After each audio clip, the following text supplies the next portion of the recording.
This is the weekly wrap up presented by the Conversation Project. I'm Jay Cleveland Payne, and top 10 stories of the week based on your conversation, your engagement with our conversations, and internal conversations we've had, what we actually produced inside of our daily show called Things You Might Not Have Heard. This is for the week from Friday the 5th of July to Friday the 12th of July. And we'll spread the gamut of great stories that you told us were great. That's how they got here. We'll explain how we got there towards the end of the show. We'll get to the promotion part. We have to, hype ourselves a bit and tell you how things happen for daily shows and how to get more information from us going forward. But remind you right off the bat, you can talk to us, conversate with us, connect to us anytime you want to at the website. This is theconversationproject.com. And of course, you can also email us as you will, the conversation inbox gmail.com. We have a countdown just like Casey Kasem used to do, 10 to 1. These are the stories per your engagement in the week that were the top 10 stories. So let's get into these headlines, starting off with story number 10, first story of the morning. And that headline read, CNN staff in state of resignation as CEO announces revamp of network job cuts. Comma in that job cuts there. CNN staff members we're being told by Mediaite, at least in various places, that they're expressing states of resignation, not feeling so great following the announcement by CEO Mark Thompson. One of the weird things about this announcement was it was actually an article on CNN. I saw this article here from Mediaite talking about from the insider's point of view.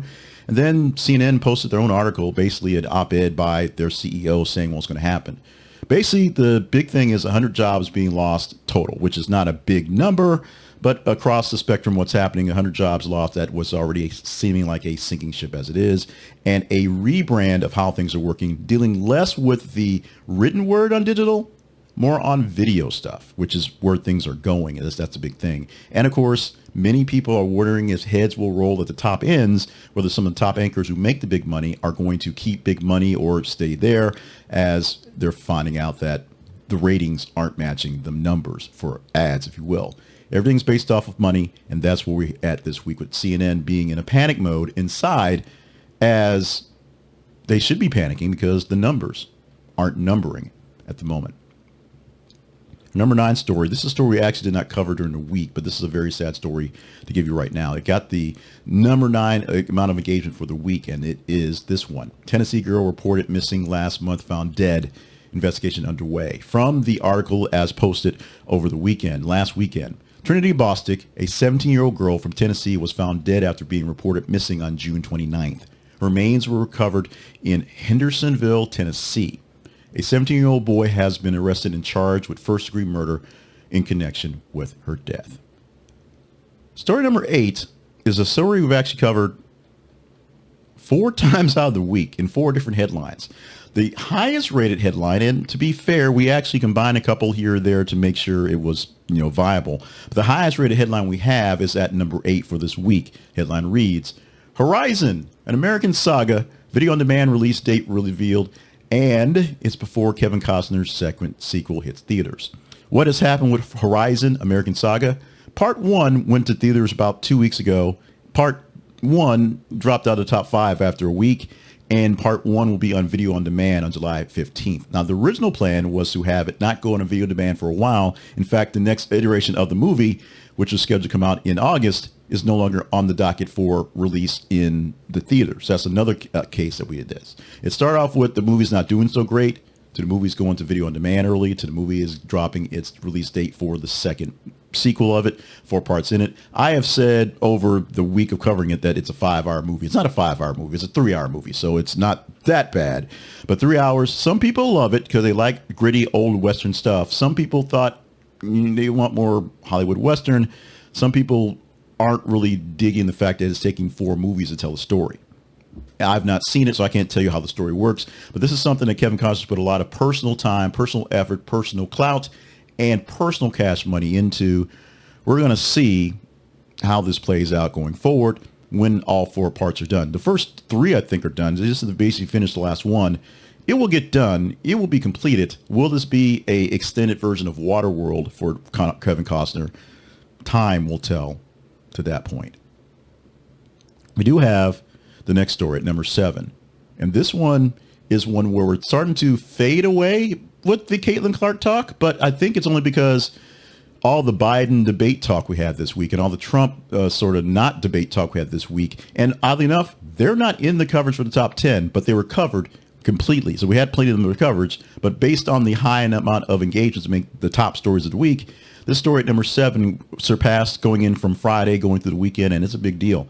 Caitlin Clark rallied the fever past Liberty with first triple-double by WNBA rookie. And we spent a lot of time talking about this one. And, of course, Angel Reese, who's right now even doing just as well and so far beating her in the rankings for Rookie of the Year. But Caitlin Clark scored a whole lot of points, 19 to be exact, along with 13 assists and 12 rebounds in a game versus the Liberty over the weekend, and 83-78 win over the Liberty to rally back, and the first ever rookie triple-double in the league.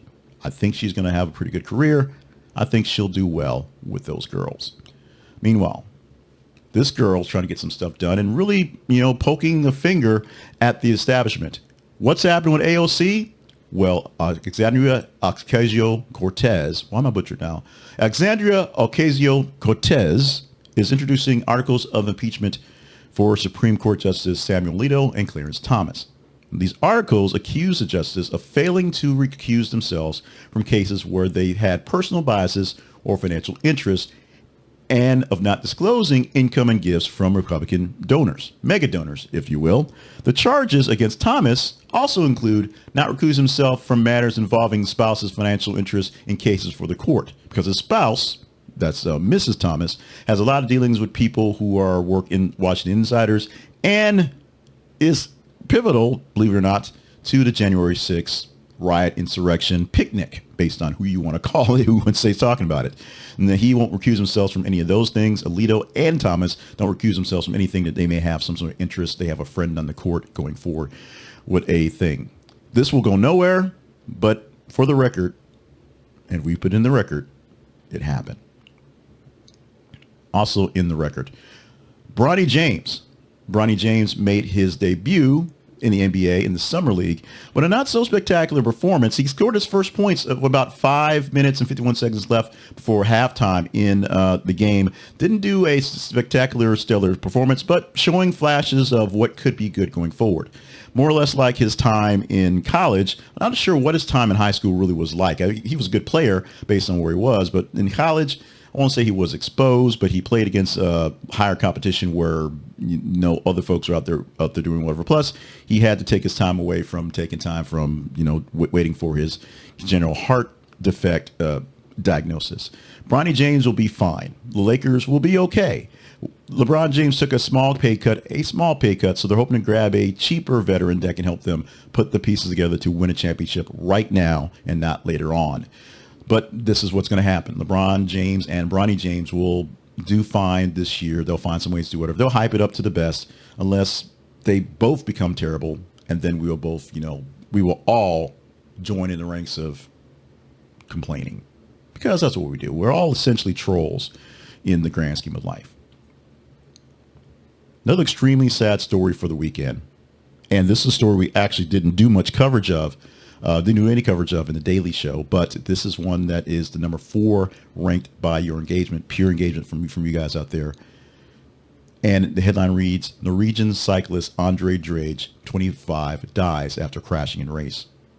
The 25-year-old Team Repsol rider fell during a mountain descent after losing control of his bike. His team confirmed his death on X on Saturday, writing, "We are devastated by the tragic passing of Andre Drage." They did not finish that leg of the race after that because of just the incident going on. But this happened on the last weekend, and it was high enough and traveled up far enough through the weekend to be one of the top stories. We just didn't cover this one in the picks we did for the Daily Show on Monday. And we'll explain more about how those daily picks happen in just a bit. We're literally 3 slides away from getting to that. But before we get that, slide for story number 3. That happens to be another tragic passing. Vikings rookie Khyree Jackson, 24, killed in an auto accident. This is what we did actually cover on the actual show for the morning show we have for the internet. Minnesota Vikings rookie cornerback Khyree Jackson, 24, was killed in a car accident in Maryland. the crash, which occurred early Saturday morning, also killing the lives of 2 others. Jackson was in the passenger seat when the vehicle collided with another car traveling high speed. There's a 3rd car involved in this accident. It's a pretty horrific accident, pretty sad story. The Minnesota Vikings, the family and friends of Khyree specifically, and folks involved in the crash are all sending our thoughts and prayers and positive thoughts to them as they all work through this issue. The number 2 story was essentially the number 1 story, which was essentially the number 1 story for the past couple of weeks. And it's number 2 only because of a very, very, very unique happening with the number 1 story. We'll explain that in just a moment. But Beryl makes landfall as hurricane near Mexico's resort town of Tulum weakens to tropical storm. What made Beryl a bigger story this week, and we went with the larger headline when it actually hit Texas, hit Mexico. This is not the bounce back and rolling into Texas, was the fact that this was the second hit into the hurricane. It actually, of course, came back into the Gulf, came back into a Cat 1 hurricane, hit into Texas, rolled out through Houston, and did its damage. It's kind of hard to really get into words what happened with Beryl as it moved pretty quickly. So Houston didn't have the deluge of flooding, but it was bad enough because with power going out in Houston as it hit the major parts, and many people a week later having no power and extreme heat going on, it was there.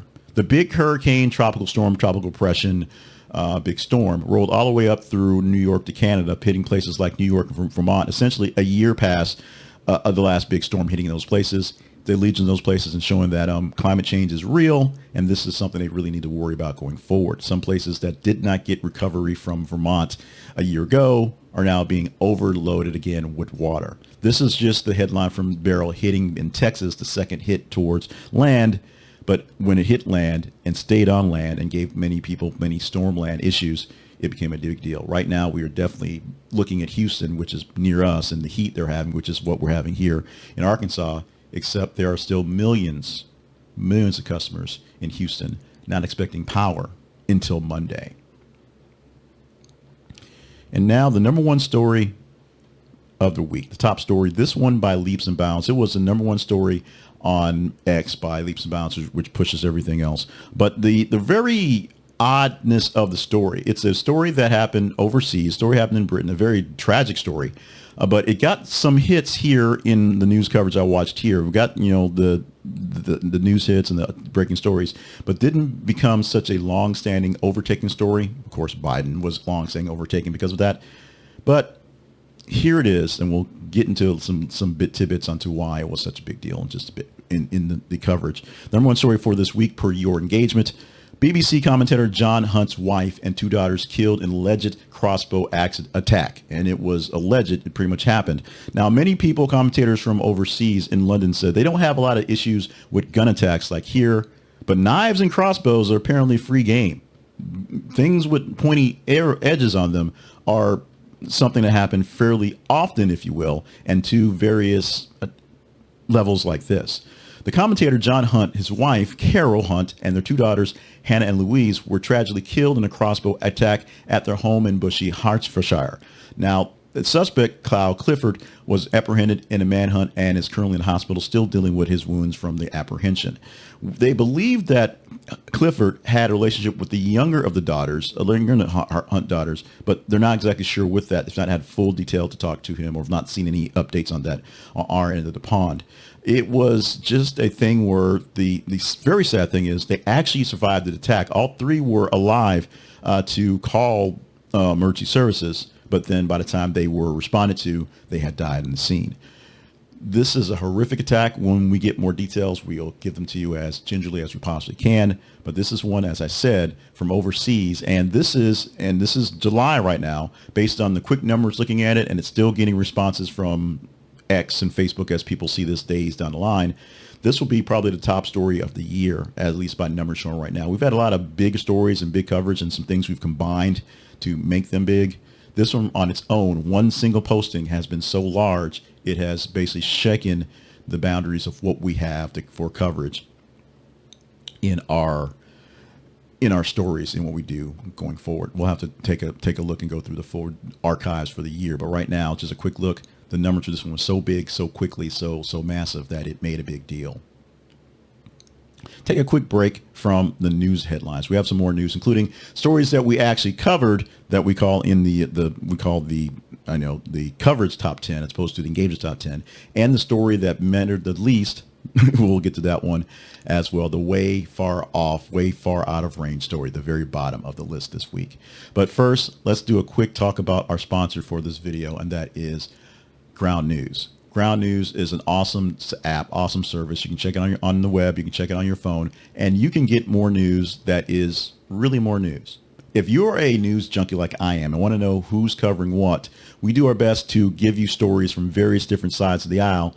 Ground News will tell you that one. You go to Ground News and you'll see the stories that are trending, the stories that are hot, and they'll tell you essentially, if you're watching the video, you can see the old picture we had when we put this graphic up with Henry Kissinger's death, how it's being covered, how many folks are covering it from the left point of view, how many covering it from the right point of view, how many are in the center. There also is a blind spot feature where you can see what stories are not being covered by one particular bent at all. So something that's being really hot and heavy by the Reds, but not the Blues, and vice versa. You can see that. You can see what sources, what actual news coverage is coming from them. So what each article, what each venue is doing, what they're calling the article, and read them directly, and get a sense of how things are being worked over in the news media. You can find out for reals what people think about things because you can see who's saying what about them. Ground News is a great contributor, and the big thing is you can get all this great news for less than $10 a month. Seriously, it's that simple. You can get all this great stuff for so little, and it means a lot. So check out our link. It's our affiliate link, so we get a commission for you buying into this service. Install the app and do the whole thing, and we get a small cut. It costs you nothing extra, but you do get the joy of great news directly to you by going to thisisaconversationproject.com/ground news. This is theconversationproject.com/ground news, getting us today. See the news from every side of every news story, as the headline says, as the byline says. Get the news you want, and sometimes the news you don't want, sometimes the news you didn't know was out there, because Ground News is covering it and showing you who's covering it and some of the whys. This is where we cover ourselves. This is the part where we do the promotion for the Conversation Project. The Conversation Project is a website. It's a very long project. It's been going on. We've had this channel up for about 6 years, and we've done various things with it. It began its life as a survey sort of site, and we were trying to get conversations based on different news topics, things going out there. But it's turned into what we have, daily swaths of news from various different sources to see what stories are actually more conversational, what stories you really want to talk about, as opposed to just talking about Joe Biden, which is important to talk about. But everything all day long, the headline news and the cable news networks, we're all in on all the things Joe Biden this week and last week and week before and week before that, plus a little Hurricane Beryl popping in there. We post to you every 50 minutes or so on our feeds on Facebook and X news articles from various different sources, and you just tell us which ones are the richest ones to get in there. You like them, you love them, you hate them, you engage them with the little emoji faces, you share them, you read them, you do what you can, you comment on them, and the higher engagement score, literally by tick, tick, tick, higher engagement scores you get, the better chance we have of talking about the stories in our iterations for this program, these programs, I should say. Our daily program, Monday through Friday, is called Things You Might Not Have Heard. Sorry about that. Things You Might Not Have Heard. And it goes through top stories from the weekend and then the prior days. 10 stories on Monday for the weekend, 8 stories for Tuesday through Thursday. On this weekend edition, we give you the top 10 stories per your peer engagement going forward. I misspoke on the top 10 stories. There were 10 stories from the weekend that were good. We take the top batch of stories, top half, and pick some stories that work well. And here we just gave you top 10 stories per your full engagement per the numbers right there. We have 2 more stories to give you that we actually put out there in our daily show. But and they pushed out the story on the teen that was killed and the bike rider that was killed. We'll tell you what 2 stories replaced those in our top 10 that we chose to talk about in just a moment. But we do this with a lot of help. Number one, you go to the feeds every single day, all day, and check them out, and you engage in the stories. Number two, you visit our sponsors and the affiliate links. They're all affiliate links. They help pay for things going forward. Number three, consider being a partner. Going to our website, click on the partnerships link, and finding a tier or finding a maybe a one-time thing to directly fund what's going on here at the Conversation Project. You deem us worthy to be here for a video like this. You've stuck this long for this video, so we know that you enjoy quick news and news updates. We know you enjoy it being done in a proper fashion. The funding you present to us via sponsors or via direct hits for partnerships allow us to do things, allow us to focus on stuff, allow us to provide services even when we're displaced by a tornado, allowing us to very soon upgrade some more equipment and make things a little easier and work on some of the things that are glitches going forward and provide more great news. If you deem us worthy, check it out. Most important thing you can do, follow us on Facebook, facebook.com/thisistheconversationproject. Follow us on x.com/ts_conversation. Those are our feeds. Follow the feeds and you can let us know how to get things done. It is that simple. But don't forget our website. Everything's there at the Conversation Project. This is conversationproject.com, and our email address, conversationinbox@gmail.com. Let us know what you want us to know, and we will get it in there as best as possible. Two more stories that did not make the top 10 cut per you, but we put them in there in our daily talk that were top 10 based on the ones we actually produced. Now, we did not do the one about the cyclist that died or the teenager that was found, but we did have at number 11 this week, Despicable Me 4 topped July 4th box office with $20.4 million hit. Inside Out 2 crosses $500 million domestic venue. That showed a whole lot for the movies this weekend. Despicable Me shows that a lot of people went to see Gru, the Kid, and the Minions. Inside Out 2 still striving hard after a few weeks out, but also another hit, another chance to talk about how not so good Horizon was doing as it's failing to meet expectations. Another story at number 13 this week per your engagement, but we pulled this one into the discussions. Karen Reed's defense team says jurors were unanimous on acquitting her for murder. Karen Reed's attorney said it was all good. Everything was unanimous. Everything was good. But then there was some back and forth about one of the charges that was just one of them that got kind of squirrely. And then it became a mistrial, which gave her the same result. But there's still legal terms on the books. Of course, Reed is a former adjunct professor who faced charges related to the death of her boyfriend, Boston police officer John O'Keefe. There are a lot of stories, a lot of big issues wrapped up in this story. It's a soap opera drama inside of their relationship and the actual murder. Accused and now not quite acquitted, but a mistrial in the case going forward. We will see how this one plays out as, trust me, they'll try to roll this thing out again. They'll try to run this one back. They're going to definitely do that. And finally, the almost irrelevant story of the week, which we're now referring to as the way out of range story, the very bottom story of the listing, as we're working on new ways to flick this out. This story headline, it was listed at number 228 for this week. The very, very bottom of the list of stories out there. Out of 228 stories that you could have chose from, basically nobody cared about this one. Joey Chestnut ate 200 boneless wings in 38 minutes to extend Buffalo Wild Wings all-you-can-eat promotion. What happened?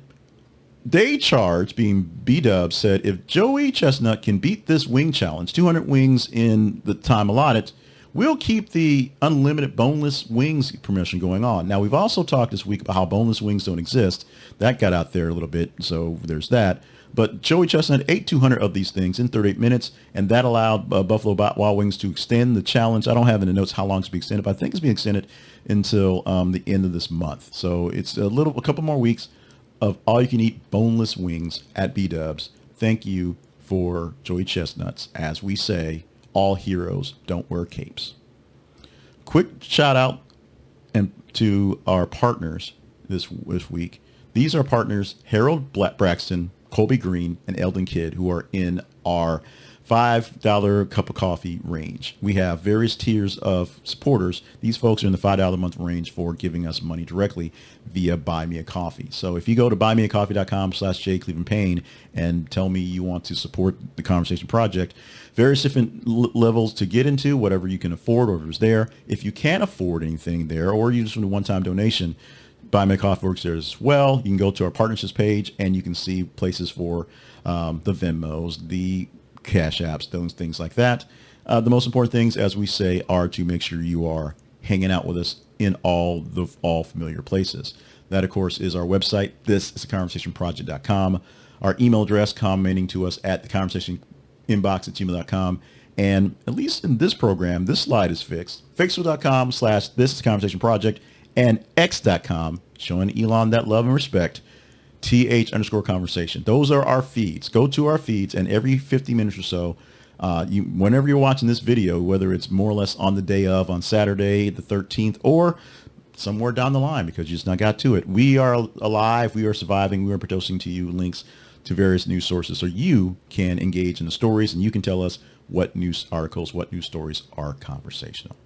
My name is Jay Cleveland Payne. This has been the weekly wrap up for the week ending July 13th, 2024. Every time I wrap up a long form thing, I remind you to stay hydrated, stay limber, stay on task, because life is a marathon. It's a long, long journey. So make sure you're stretched out long enough. Make sure you're hydrated so you don't cramp up. And make sure you're focused on the actual end zone, the actual target, the actual finish line, and don't get too distracted. Sometimes going off the beaten path is fine, but remember, we're working towards something. So it's there. We need you here to watch our stuff, and we also need you here to take care of the folks in your communities that you're there for. They need you, so make sure you're taking care of them. We love you so much. We mean it. As we said, check out our weekly things, the weekend stuff happening here. We're working how we're going to do the stories of the week, but I think we're just going to do more short hits that are directly done on short hits going forward based on time allotments. And I make sure you're following us in feeds and watching us every single weekday morning. We go live at 5:50 on our Facebook, YouTube, and our X feed for things you might not have heard, along with things you might ought to know. 2 shows in one. Check us out. Go to our website. Follow us in those places so you can see us going live or watch the recordings as they come into your feed. Some we know 5:50 Central is early for some folks, but you know, if you're up, check it out. We got you taken care of. Love you. Mean it. What stories will survive the week and be the top stories in this here podcast for next week? Time will tell. Time will tell on July the 20th as we let you know what stories are in that weekly wrap up. We'll see you in a week.